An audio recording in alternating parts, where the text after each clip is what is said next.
I'm Dr. Bertice Berry, and I want to tell you a story. So, today I made it upstairs without glasses. I don't even know how.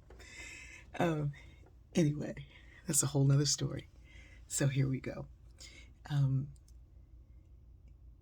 I have often gone into situations of work where I am doing, using diversity as a tool because I see it as a tool um, to solve problems. And I have to get through the surface and then go down and then deeper. And I often find that in unpacking the blocks that we have for using diversity as a tool or for thinking or for living through our lives, I find that people will whisper the word black. And they'll say, well, I was going down the street and there was a black man and he, and I'm like, why are you whispering black? And this is something that a lot of people do. I want you to think back to when you were in, maybe the fifth grade, and the teacher called on you for an answer and you weren't quite sure of it. You whispered it. And we whisper black because, I don't say we, some people whisper black because they're not quite sure of it. Is that the word I should be using?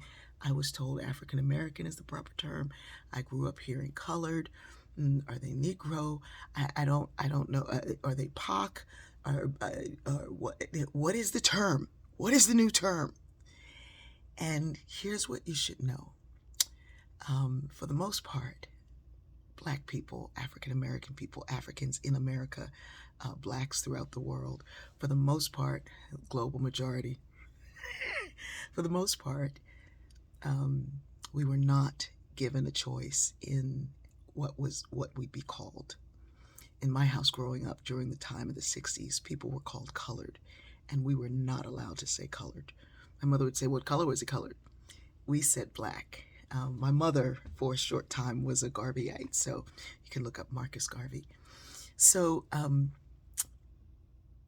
saying what you were was not a thing, a choice that was given to Black people, people of color. I don't say BIPOC. It sounds like a box. Anyway, it's always someone outside of the group naming the group for them, telling them what they are. Why? Because that helps them identify people. If you read a murder mystery, you'll notice that Black people, people of color, indigenous people, they're always described by their skin color, but white people are not. They'll say, oh, the blonde hair and blue eyes and handsome, la la la, and then this chocolaka chakalaka Carmelita Black woman came in.